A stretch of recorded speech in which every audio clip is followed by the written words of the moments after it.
اتصلت ببنت قبل 3 أسابيع عمرها 19 سنة، صاحي من النوم على الساعة 9 رايح إلى مدرسة بألقي محاضرة، إلا جوالي يرن، أرد بنت عمرها 19 سنة. أقسم بالله إني ما قدرت أميز كلامها من بكائها. تبغى تتوب، تبغى تتغير، لكن تقول أنا ما أظن.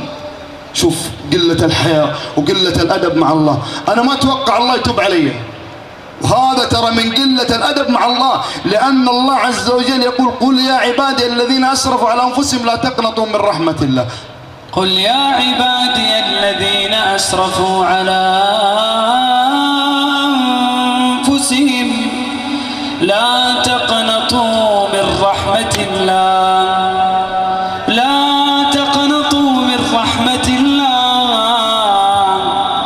إن الله يغفر الذنوب جميعا إنه هو الغفور الرحيم. وهي قاعدة تبكي، قلت ايش سويتي؟ كلمتي شاب؟ أرسلتي له صور؟ طلعتي معاه؟ وهي قاعدة تبكي. يا بنت الناس لو سويت أي شيء الله يغفر لك.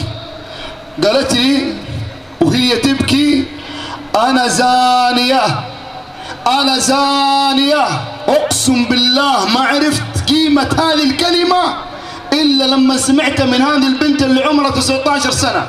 الآن لما بعدنا عن القرآن وعن ألفاظ القرآن أصبحنا نستهين ببعض الأمور. فينك يا فلان؟ قال مديت. لا أنت رايح تزني. فينك يا فلان؟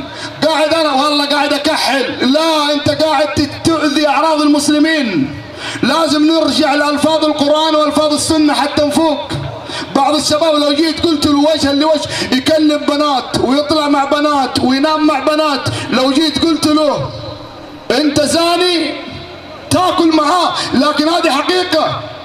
هذه البنت وهي تبكي قالت باختصار انا زانية.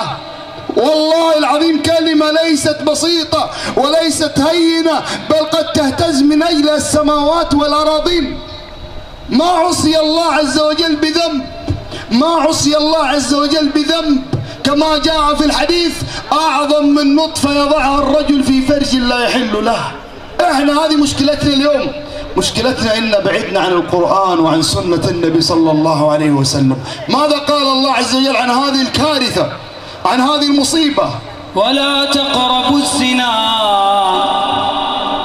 ولا تقربوا الزنا،